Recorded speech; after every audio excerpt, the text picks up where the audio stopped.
시돈에 속한 사르밧으로 가서 거기에 머물라. 내가 그곳 과부에게 명령하여 내게 음식을 주게 하였느니라. 그가 일어나 사르밧으로 가서 성문에 이를 때에 한 과부가 그곳에서 나뭇가지를 줍는지라. 이에 불러 이르되 청하건대 그릇에 물을 조금 가져다가 나에게 마시게 하라. 그가 가지러 갈 때에 엘리야가 그를 불러 이르되 청하건대 내 손에 떡 한 조각을 내게로 가져오라. 그가 이르되 당신의 하나님 여호와께서 살아계심을 두고 맹세하노니 나는 떡이 없고 다만 통에 가루 한 움큼과 병에 기름 조금뿐이라. 내가 나뭇가지 둘을 주어다가 나와 내 아들을 위하여 음식을 만들어 먹고 그 후에는 죽으리라. 엘리야가 그에게 이르되 두려워하지 말고 가서 내 말대로 하려니와 먼저 그것으로 나를 위하여 작은 떡 한 개를 만들어 내게로 가져오고 그 후에 너와 내 아들을 위하여 만들라. 이스라엘의 하나님 여호와의 말씀이 나 여호와가 비를 지면에 내리는 날까지 그 통에 가루가 떨어지지 아니하고 그 병에 기름이 없어지지 아니하리라 하셨느니라. 그가 가서 엘리야의 말대로 하였더니 그와 엘리야와 그의 식구가 여러 날 먹었으나 여호와께서 엘리야를 통하여 하신 말씀같이 통에 가루가 떨어지지 아니하고 병에 기름이 없어지지 아니하니라. 아멘. 기도하겠습니다. 은혜가 충만하신 아버지 하나님, 이 연약한 종을 강하게 붙들어 주시고 엘리야에게 하나님께서 동행하시고 함께 하시고 역사를 이루신 것처럼 이 부족한 종을 강하게 붙들어 주셔서 주의 말씀이 이 땅에 떨어질 때에 능력이 되게 하시고 하나님의 역사를 이루어 주시옵소서. 예수님 이름으로 기도하옵나이다. 아멘. 지난 4월에 교회 청년 1,017명을 상대로 설문조사를 했습니다. 이 설문조사에서 교회 청년들이 왜 교회를 떠나는가 하는 것이었는데, 가장 큰 원인은 목회자들의 언행 불일치, 교회의 헌신 강요, 목회자의 설교 등이 불만이 높아서 교회를 떠난다, 그렇게 나타났습니다. 그런데 교회 안에서 청년들하고 직접 접촉하면서 사역하는 전도사님들에게 왜 청년들이 교회를 떠나는 것 같으냐 그러고 물어보았더니, 첫 번째가 하나님을 경험하지 못해서, 두 번째 복음의 본질을 듣지 못해서, 그 다음에 세 번째가 교회의 비상식적인 모습을 보아서라고 하는 것입니다. 그러니까 교회를 떠나는, 교회 안에 있는 청년들이 볼 때 교회가 이런 점이 잘못됐다라고 하는 것은 목사님들이 말하고 행동하고 너무 일치가 안 된다. 그리고 교회 안에서 너무 헌신하고 희생할 것을 강조한다, 강요한다. 그런 것이 싫어서 교회를 떠난다라고 하는 것이고, 교회에서 사역을 하고 있는 하나님의 사역자들이 볼 때에는 믿음이 없어서 하나님을 경험하지 못해서 떠난다, 그렇게 보는 거죠. 그래서 서로 간에 이렇게 좀 왜 청년들이 교회를 떠나는가 하는 것에 대한 원인을 다르게 보고 있는 것입니다. 이 설문조사를 놓고 우리는 다양하게 해석을 할 수 있겠지만, 저는 개인적으로 이런 설문조사를 보면서 결국은 왜 청년들이 교회를 떠나는가, 그런 것은 믿음이 없기 때문이라고 하는 것입니다. 교회 청년들을 맡아서 사역하고 몸으로 부대끼고 살고 있는 전도사님들이 청년들이 왜 교회를 떠나느냐 그러면 하나님을 만난 적이 없기에 떠난다, 그렇게 보고 있는데, 이것은 제가 보기에 정확한 진단이라고 생각을 합니다. 저희가 청년 시절에는 기도원에서 집회가 굉장히 활발하게 있었지요. 그리고 많은 사람들이 기도원에 가서 한 주간씩 머무르면서 예배드리고 기도하고 그리고 큰 은혜를 받고 하나님의 살아계심을 경험하고 그리고 왔지요. 그러니까 하나님의 살아계심을 경험했기 때문에 믿음이 가득했지요. 그러니까 어지간하게 교회가 어려움이 있고 풍파가 있고 목사님들의 말과 행동이 다르고 목사님들이 좀 심하게 말씀을 하셔도 그냥 자기가 참고 믿음으로 극복하고 하나님의 종이니까 우리가 존중해 드려야지 그러면서 넘어갔단 말이에요. 근데 지금은 우리의 삶이 그러지가 않잖아요. 우리 청년들도 보면 전부 아르바이트하고 뭐 공부하고 뭐 그렇게 하느라고 사실은 교회 봉사할 기회가 없잖아요. 교회 봉사할 수 있는 시간도 없잖아요. 그래서 교회에서 청년들이 열심히 있으면 성가대 열심히 봉사하고 그러지만 교회 학교 교사를 안 되거나 이렇게 와서 청년부 활동을 열심히 안 되거나 그런 활동들이 없어져 버렸죠. 그래서 성경도 모르고 기도도 안 하고 그렇게 되는 겁니다. 또 그런가 하면 목사님들도 마찬가지로 목사님들이 공부를 많이 했지요. 우리 감리교회도 법적으로 대학원을 졸업하지 않으면 감리교회 목사가 될 수 없도록 만들어 놨죠. 그래서 기본적으로 목사님들은 전부 다 대학원 과정을 마친 공부를 많이 한 분들이란 말이에요. 그런데 공부를 많이 하고 책을 많이 보면서 그 대신 기도를 덜 하게 됐고 성경 연구를 조금 덜 하게 되는 거죠. 그러니까 학식은 높아졌는데 기도를 덜 하게 되고 또 성경 연구를 등한히 하게 되고 그렇게 하면서 점점 우리 교회 안에서 성도님들도 마찬가지로 목회자들도 마찬가지로 이렇게 믿음이 점점 약해져 가게 되는 것입니다. 그래서 우리가 교회 안에서 또는 우리 그리스도인들 사이에서 들을 수 있는 말 중에 아니 요즘 같은 과학시대에 누가 부활을 믿습니까? 라고 하는 말이에요. 성경에 예수님이 십자가에 달려 죽은 지 3일 만에 살아나셨다고 말씀을 하셨음에도 불구하고 부활을 누가 믿어? 죽은 사람이 어떻게 살아나? 믿을 수 없는 거야. 그리고 믿지 않는 거죠. 그러니 무슨 열정으로 하나님의 교회를 섬기고 무슨 열정으로 성경 공부하고 하나님의 예배를 하나님께 드리는 예배를 참여하겠느냐 하는 것입니다. 그러나 분명한 사실은 사람들이 예수님의 부활을 믿든지 말든지 그거와 아무 상관없이 하나님은 지금도 살아계셔서 하나님의 사람들을 택하시고 그 택한 사람들을 통해서 하나님의 일을 계속해 나가는 것입니다. 우리가 오늘 공동한 하나님의 말씀은 믿음이 없는 시대에서 하나님께서 믿음의 사람들을 선택하시고 사용하셔서 하나님의 구원의 역사를 이루어 가시는 것을 잘 보여주고 있습니다. 엘리야가 하나님의 말씀을 전하던 시절에 이스라엘을 다스리던 왕은 아합이었습니다. 아합의 아버지 오므리 왕은 이스라엘 장군이었는데 나라가 굉장히 혼란한 그 사이에서 혼란한 상황에서 스스로가 왕이 되었고 그리고 6년 동안 자기의 정적인 디브니와 전쟁을 했습니다.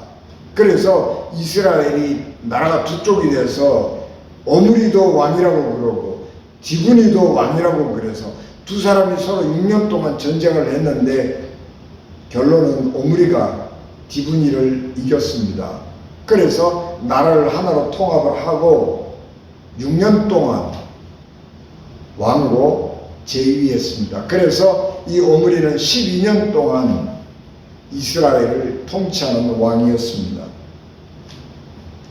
오므리가 왕이 되었을 때에 나라가 굉장히 혼란스러웠기 때문에 어떻게 하면 이 혼란스러운 나라를 잘 통치할 수 있을까, 그런 생각을 하면서 하나님의 법을 따르기보다는 세상의 군왕의 법칙을 따르면서 폭력으로 질서를 잡은 것입니다.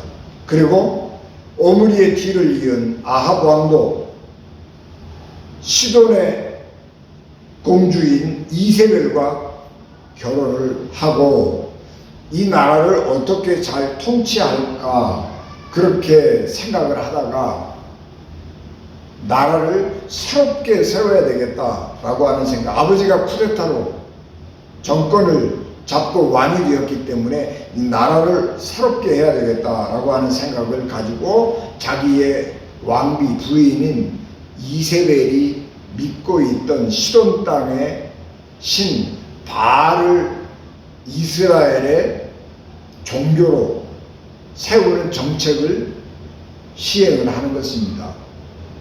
그래서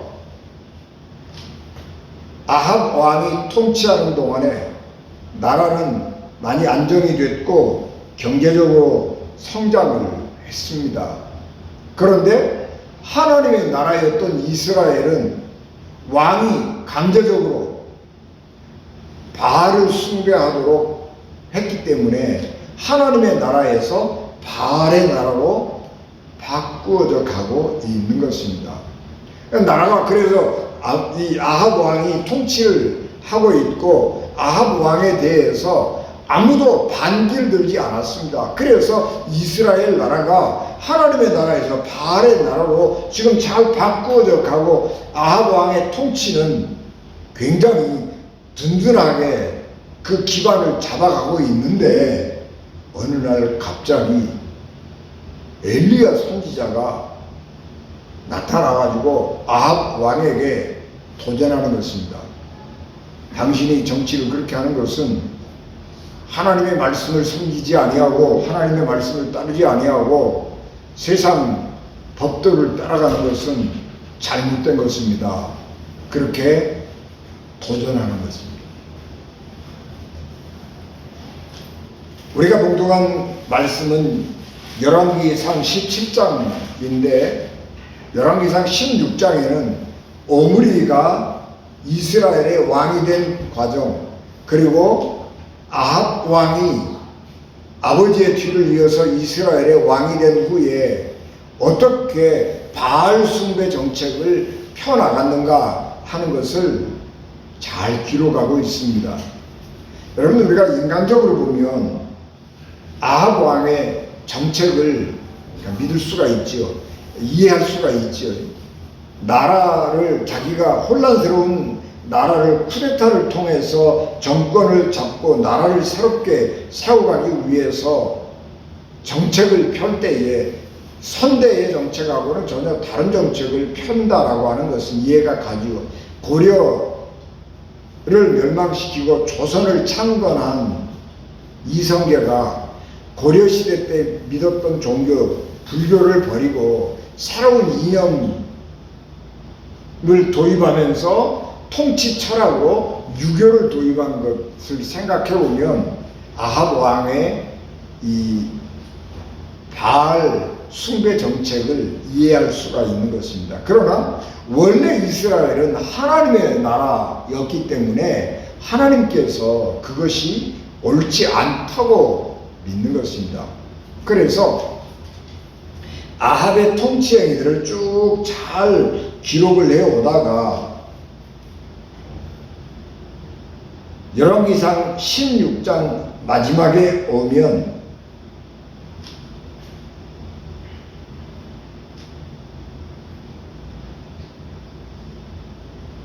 그 시대에 베델 사람 히엘이 여리고를 건축하였는데 그 터를 쌓을 때에 맏아들 아비람을 잃었고 그 성문을 세울 때에 막내 아들 스굽을 잃었으니 여호와께서 눈의 아들 여호수아를 통하여 하신 말씀과 같이 되었더라. 그렇게 기록합니다. 아니 아합 왕의 악행을 쭉 얘기하다가 갑자기 아합 왕이 경제적으로 번영해 가고 하니까 나라의 국방력을 든든하게 하기 위해서 여리고성을 재건했습니다. 여리고성을 재건했는데 여리고성을 건축하던 사람의 가문에 가정에 비극이 들어왔습니다. 그래서 여리고성을 건축하려고 터를 쌓을 때에 맏아들 아비람을 잃었습니다. 아비람이 죽어버렸고 그리고 자기에게 맡은 소임을 따라서 계속해서 여리고성을 다 집중하고 성문을 달았는데 그때에 맏아들을 잃어버렸습니다. 맏아들이 죽어버렸어요. 여리고성을 증축했던 일을 감당하던 그 사람은 장남과 맏아들을 잃어버린 것입니다. 그런데 이 말씀은 여호수아 6장 26절에 보면 여호수아가 그때 맹세하게 하여 이르되 누구든지 일어나서 이 여리고성을 건축하는 자는 여호와 앞에서 저주를 받을 것이라. 그 기초를 쌓을 때에 그의 맏아들을 잃을 것이요 그 문을 세울 때에 그의 막내 아들을 잃으리라 하셨더라 라고 하는 말씀을 기억하고 있는 겁니다. 하나님의 말씀은 반드시 응답이 되고 성취가 되고 이루어지는 것입니다. 그리고 나서 엘리야가 아합 왕에게 나타나요. 성경은 엘리야가 아합 왕에게 나타나서 내가 하나님의 이름을 두고 맹세하는데 내 말이 없으면 하나님께서 이 땅에 비를 한 방울도 땅에 내리지 않을 것이다 라고 아합 왕에게 선포합니다. 그런데 엘리야가 누구인지 엘리야에게 하나님의 말씀이 어떻게 임했는지 언급하지 않습니다. 그 이야기는 무슨 얘기냐 그러면 엘리야가 무명의 선지자로서 이스라엘 땅에서 그냥 하나님의 종 노릇을 하고 살고 있었는데 엘리야가 아합 왕을 가만히 보니까 아무도 아합 왕에게 당신 정치 그렇게 하면 안 된다고 하나님을 잘 섬겨야지 하나님을 그렇게 멸시하고 하나님의 종들을 박멸하려고 작정을 하고 나서서 박해하고 이 땅에 외국의 종교인 바알 신을 섬기도록 강요하면 안 된다고 도전하는 사람이 없는 거예요. 그것을 보고 엘리야가 믿음이 충만해져 가지고 하나님의 뜻은 그것이 아니라고 나타나서 왕에게 도전하는 거예요.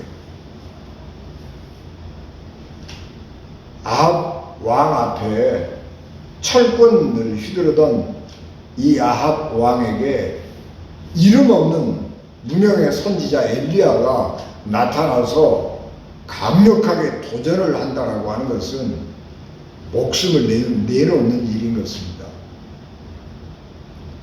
엘리야가 믿음을 가지고 목숨을 내놓고 아합 왕에게 당신 잘못됐어요 그러고 도전을 하니까 엘리야의 생명만 위태로워할 뿐만 아니라 하나님의 선지자들 전체가 위험에 빠지게 된 것입니다. 그래서 하나님께서 급하게 움직이십니다. 그래서 엘리야에게 야, 너 빨리 도망가서 그릿 시냇가에 숨으라고 말씀을 합니다. 그릿 시냇가는 엘리야가 잘 알고 있는 곳이에요. 그래서 엘리야가 잘 알고 있으니까 하나님의 말씀을 듣자마자 빨리 가서 숨어요. 엘리야가 믿음으로 하나님의 말씀을 왕 앞에 선포를 했는데 하나님의 음성이 들리니까 그 음성에 따라서 즉시 순종하는 거예요. 하나님의 말씀을 들었던지 듣지 않았던지 간에 내가 알고 있는 하나님의 말씀, 내가 믿고 있는 하나님에 견주어서 왕의 잘못된 통치를 보고 나서서 담대하게 선포를 하니까 하나님께서 엘리야에게 나타나셔서 살 길을 주시는 것입니다. 그리고 그리 시냇가에 숨어 있는 동안에 하나님께서 까마귀를 통해서 기적을 베풀어서 엘리야의 목숨을 유지시켜 줍니다. 그리고 한편으로는 엘리야의 말씀을 따라서 가나안 땅에 가뭄이 심하게 들기 시작을 한 것입니다. 가나안 땅에 비가 오지 않으니까 물들이 다 말랐어요. 엘리야가 가나안 땅에 자기 말처럼, 자기가 아합 왕에게 선포했던 말씀처럼 가뭄이 극심하게 들게 하나님께서 하셨다고 하는 것을 그릿 시냇가, 자기가 숨어있는 그릿 시냇가에 물이 마르는 것을 보고 알았습니다. 물이 말라버리면 어떡하겠어요? 엘리야도 살 수가 없잖아요. 그러니까 엘리야가 죽을 지경에 놓이니까 하나님께서 엘리야에게 또 말씀을 하시는 것입니다. 엘리야야, 시돈 땅에 가면 사르밧이라고 하는 성읍이 있는데 그 성읍으로 가거라. 가면 내가 그 성읍의 한 과부를 뽑아서 너를 이렇게 음식을 공급하도록 준비를 해놨으니까 그리로 가거라. 그렇게 말씀합니다. 그러니까 엘리야가 즉시 일어나서 하나님의 말씀에 순종합니다. 그리고 사르밧 땅으로 가는 겁니다. 시돈 땅은 바알 숭배의 본거지예요. 이세벨 왕비의 고향이에요. 그런데 하나님은 이세벨을 피해서 바알의 그 선지자들이 득세하고 있는 그곳으로 가려는 거예요. 아이러니한 일이죠. 그런데 엘리야는 하나님이 그렇게 말씀하실 때에 묻지 않고 따지지 않고 사르밧 땅으로 갔습니다. 사르밧 성 안으로 들어가려 할 때에 한 과부가 나뭇가지를 줍고 있는 것을 보았습니다. 옛날에는 신분에 따라서 옷이 다르잖아요. 과부는 과부의 옷을 입고 있기 때문에 사람들이 보면 다 과부인 줄 아는 거예요. 선지자들은 선지자의 옷을 입고 있기 때문에 사람들은 저 사람이 하나님의 선지자인 것을 옷을 보면 알아요. 그래서 엘리야가 사르밧 성에 들어가 가지고 사람을 처음으로 만났는데 과부가 있는 것을 보면서 나한테 물 한 모금만 좀 달라고 부탁을 합니다. 성경에 보면 사람을 딱 만나서 테스트할 때 물 한 모금 달라고 그러죠. 아브라함의 종도 아브라함의 명을 받고 아브라함의 며느리감을 구하려고 하란 땅으로 가서 우물가에서 처녀를 만났는데 나한테 물 한 모금 주시오 그러잖아요. 예수님도 수가성 우물가에서 한 여인을 만났는데 그 여인에게 나한테 물 한 모금 달라고 그러잖아요. 그래서 이 물 한 모금 달라고 하는 이 말은 말을 거는 시도이기도 하고 이 사람이 내 말을 어떻게 받아들이는가 하는 것을 테스트하는 거예요. 만약에 하나님의 선지자인 엘리야가 바알을 섬기는 그 사르밧 땅의 과부에게 물 한 모금 주십시오 그럴 때 탁 쳐다보고 아니 당신은 우리 땅의 사람도 아니고 내가 믿는 종교의 지도자도 아니고 그런데 내가 당신한테 물 한 모금 왜 주겠어? 우리도 지금 마실 물이 없는데 그렇게 말할 수도 있잖아요. 그런데 이 여인은 하나님의 선지자인 줄 이스라엘의 선지자인 줄 그 옷을 보고 알지만 물 한 모금 달라고 그럴 때에 그 가뭄에 귀한 물을 주려고 움직이는 겁니다. 그것을 보고 엘리야가 이 여자가 하나님이 준비한 사람일 수 있다, 그렇게 생각을 하면서 그 여인에게 이렇게 말합니다. 물 한 모금 들고 올 때에 나한테 식사도 좀 가지고 오십시오. 그렇게 얘기를 하는 거예요. 그러니까 이 과부가 자기의 궁핍한 사정을 얘기 안 할 수가 없는 거예요. 물은 한 모금 줄 수 있는데 한 끼 식사는 대접해 줄 수가 없는 거예요. 없어서. 그래서 자기의 이 가난한 사정을 얘기하는 겁니다. 내가 지금 여기 나뭇가지를 줍고 있는 것은 나뭇가지 2개 주워다가 내 아들하고 나하고 둘이 사는데 우리 집에 밀가루가 한 주먹 남아 있어서 그것 가지고 마지막 빵을 만들어 먹고 그 다음에는 이제 굶어 죽으려고 그런다. 난 당신에게 물 한 모금은 줄 수 있지만 당신에게 한 끼 식사를 제공해 줄 수는 없다. 그렇게 말을 하니까 예레미야가, 엘리야 선지자가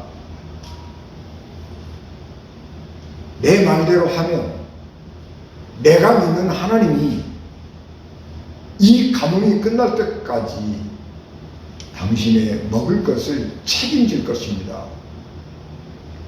당신이 가지고 있는 그 밀가루가 절대로 떨어지지 않을 것이고 당신이 가지고 있는 그 기름 한 방울이 절대로 마르지 아니할 것입니다. 그러니 음식을 만들어서 나에게 먼저 갖다 주고 그리고 그 나머지 1인분을 가지고 아들하고 당신 아들하고 당신하고 둘이서 나눠 먹으시오. 그렇게 얘기를 하는 것입니다.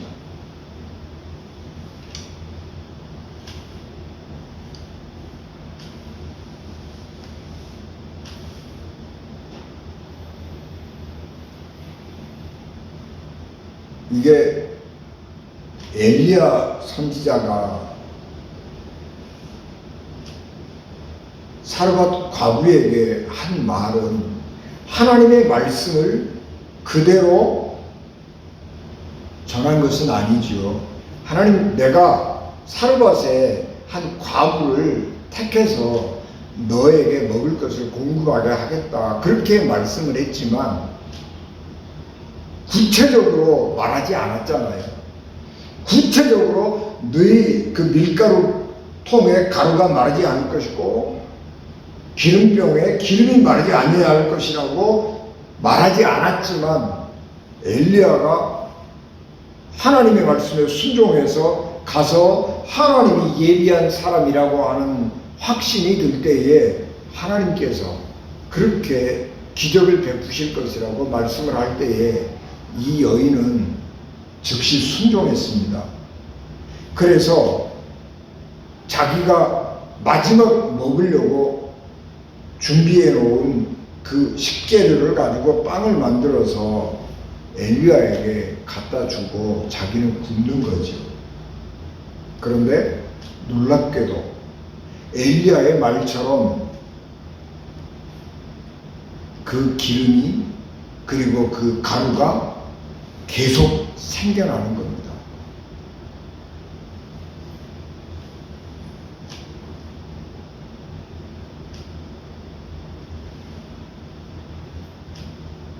하나님께서 하나님의 사람들을 통해서 말씀을 전할 때에 성령의 강력한 감동을 주시는 것입니다. 목회자가 믿음으로 강단에서 선포한 하나님의 말씀은 하나님께서 강력하게 붙드시고 시행하는 것입니다. 하나님의 성령은 어디에서나 붙들어 주시고 도와주시는 분이지만 특별히 하나님의 말씀을 선포할 때는요 더 강력하게 붙들어 주십니다. 저는 똑같은 한 인간이지만 제가 우리 집에서 가정에서 우리 아이들과 우리 식구들과 생활할 때의 저와 이 강단에서 말씀을 선포하는 저는 전혀 달라요. 왜냐 그러면 성령의 강력하게 붙드심이 다르기 때문에 그래요. 그래서 내가 조금 믿음이 부족해도 이 강단에 서서 말씀을 전할 때에는 제게 말씀을 전할 때 확신이 있는 것입니다. 확신이 생겨요. 그리고 그 말씀을 가지고, 그 확신이 있는 말씀을 가지고 전할 때에 하나님께서 그 말씀에 권위를 주셔서 하나님이 시행하는 것입니다.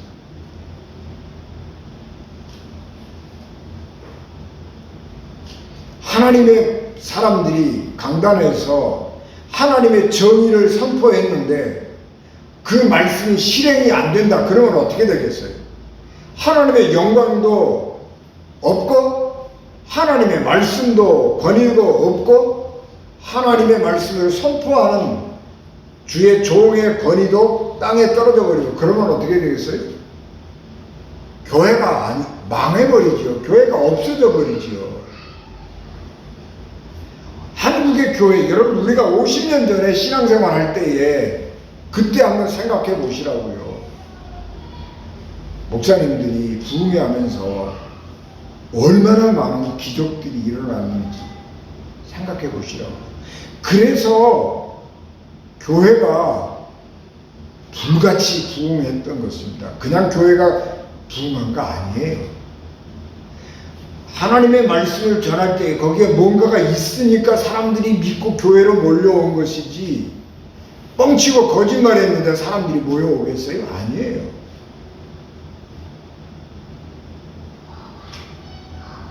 그래서 하나님은 하나님의 교회를 세워가기 위해서 하나님의 권위, 하나님의 영광, 교회의 권위, 그리고 목회자들의 권위를 세우시기 위해서 능력으로 일하시고 역사하시는 것입니다.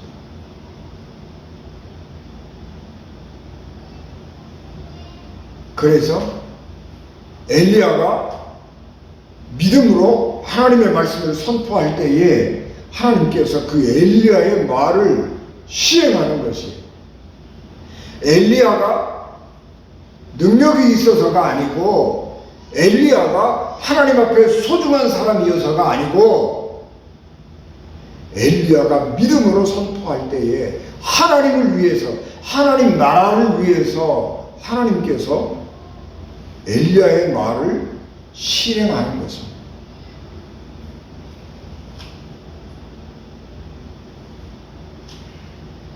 그래서 믿음의 사람으로 인해서 기적이 베풀어지는 것입니다.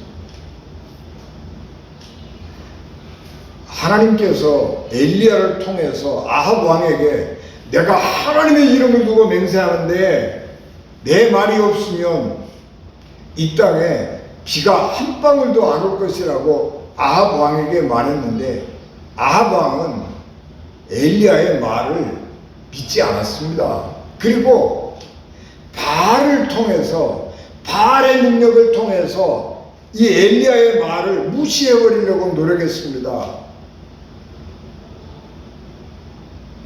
하나님의 말씀을 바알의 능력을 가지고 이겨버리려고 했던 것입니다. 그런데 실패했어요.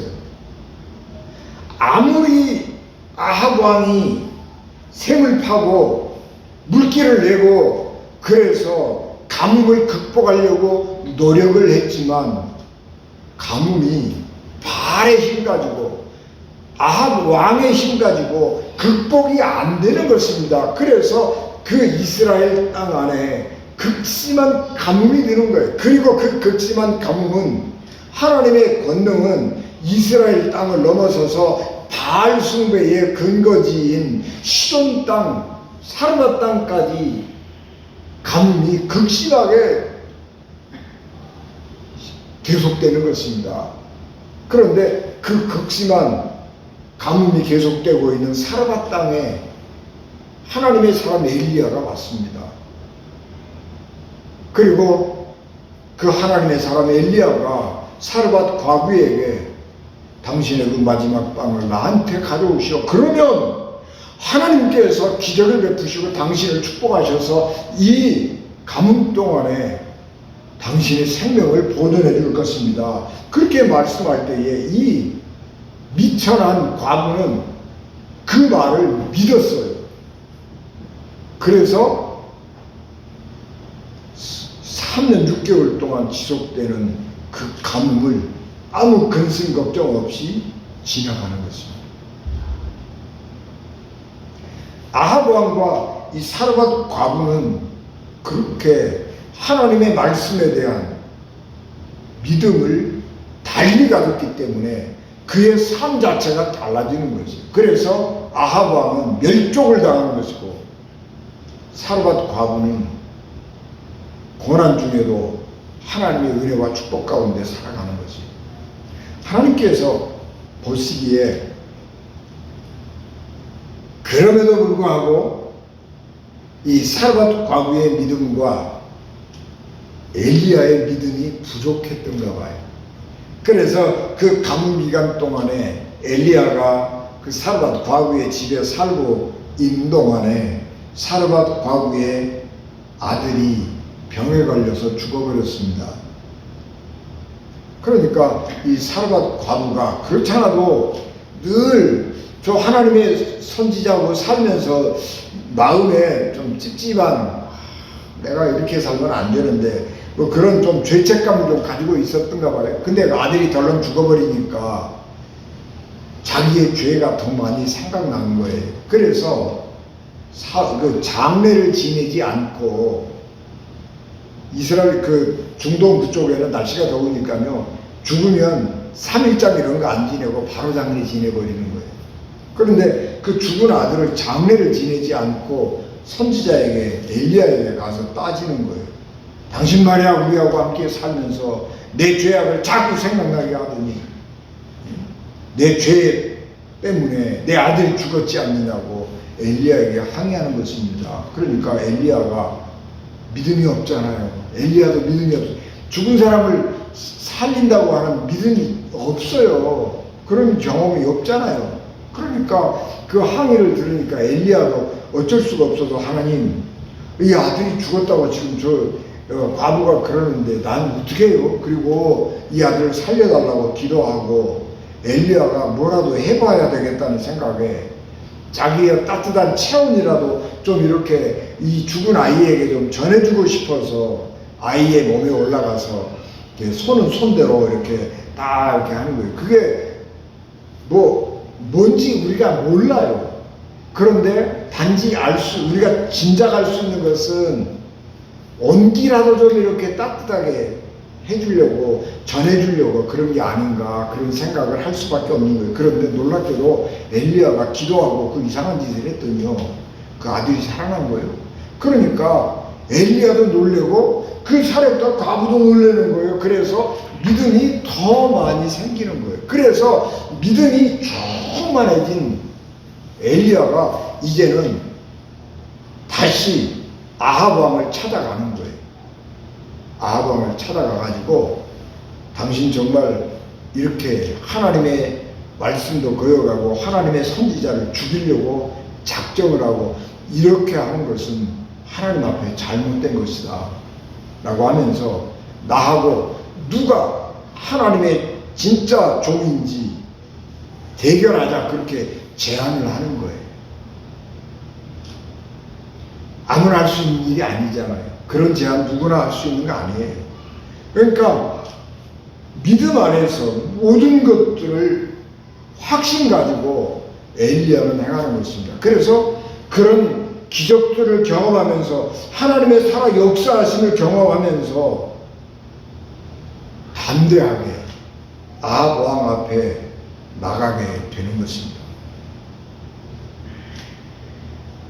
거짓 믿음은 아무런 능력이 없습니다. 우상은 인간의 삶에 아무런 능력을 행사하지 못합니다. 그러나 하나님은 지금도 살아계시며 능력이 많으셔서 인간의 생사와 화복을 주장하는 것입니다. 그래서 믿음으로 엘리야가 선포할 때에 하나님의 능력이 함께했고 그 엘리야의 말씀을 믿고 순종한 사람에게는 기적이, 그 말씀을 순종하지 않은 사람에게는 하나님의 징벌이 나타났고 하나님이 그렇게 하시는 것을 보고 선포한 엘리야로 믿음이 더 좋아지는 거예요. 그래서 결과적으로 보면 아합 왕은 이스라엘 온 땅에 바알과 아세라의 선지자로 가득 채우게 하고 하나님의 종들을 박멸하려고 작정을 했지만 갈멜산에서 엘리야 한 사람을 이기지 못해서 바알 선지자들이 박멸당해버리고 하나님의 선지자들은 살아나는 것입니다. 이 사실을 아까 말씀드린 것처럼 아합 왕은 깨닫지 못했고 사르밧 과부는 깨달은 것입니다. 신분의 문제가 아니고 지식의 문제가 아니고 믿음의 문제인 것입니다. 오늘 우리 시대의 가장 큰 문제는 믿음이 없습니다. 믿음이 없기 때문에 하나님의 말씀을 믿지 않고 성령께서 강력하게 도우신다고 하는 것을 믿지 않습니다. 그래서 믿음이 없기 때문에 당면한 어려움들을 내 힘으로 극복하고 내 능력으로 극복하겠다고 노력을 하는 것입니다. 인간은 굉장한 힘이 있어 보이지만 사실은 능력이 없습니다. 인간은 과학이나 기술을 가지고 인간에게 닥친 모든 많은 어려움들을 굉장히 많이 극복해냈지만 본질적인 문제는 해결하지 못하는 것입니다. 건강을 유지하기 위해서 열심히 운동을 합니다. 운동을 하면 건강하게 살 수는 있습니다. 그런데 그 열심히 운동한 것이 우리의 건강을 보장해 주지는 못하는 것입니다. 아무리 내가 운동을 열심히 해도 어느 날 갑자기 찾아온 질병을 막지 못하는 것이고 내 생명을 연장하지 못하는 것입니다. 어떤 사람은 과학의 힘을 빌어서 한 2억 정도 든다고 그래요. 죽으면 미국이나 소련이나 이런 데로 시체를 보내가지고 냉동 보관해서 과학기술이 발달한 어느 먼 미래의 어느 날인가 과학이 발달해서 죽은 사람을 살릴 수 있는 그런 기술이 발달할 때에 나를 다시 살려서 살게 해달라. 그리고 자기 시신을 돈 2억 들여서 냉동 보관하잖아요. 부질없는 짓을 하는 거예요. 생사화복은 하나님이 주관하신 것이지 과학이 죽은 사람을 살려내지 못하는 것입니다.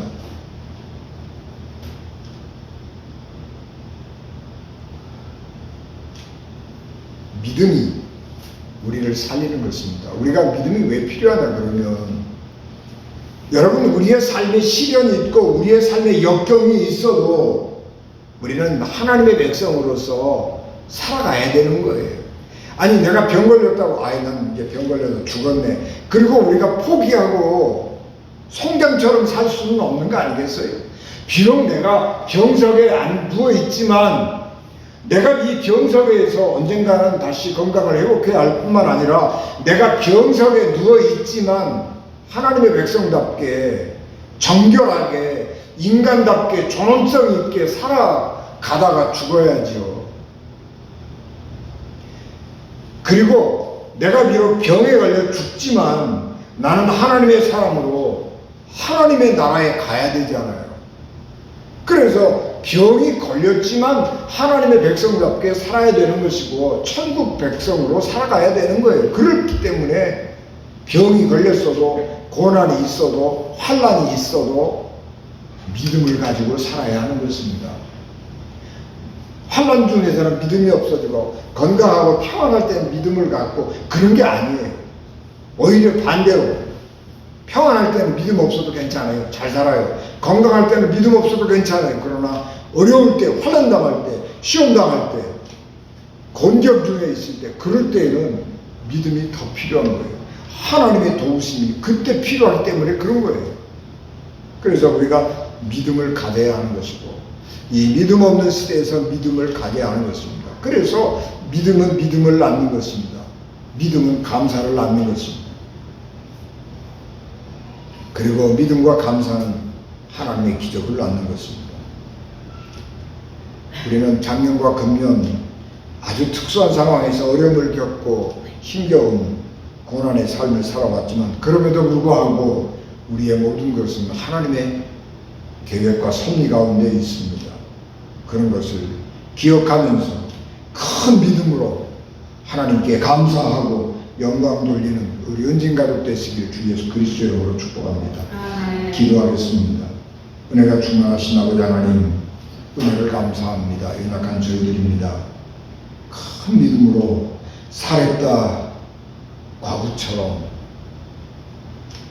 엘리야처럼 그리고 그 두 사람이 합력해서 더 큰 믿음으로 하나님의 기적을 경험했던 것처럼 우리 은진교회에서 그런 믿음이 믿음을 낳는 놀라운 기적의 역사가 있게 도와주시옵소서. 예수님 이름으로 기도하옵나이다. 아멘.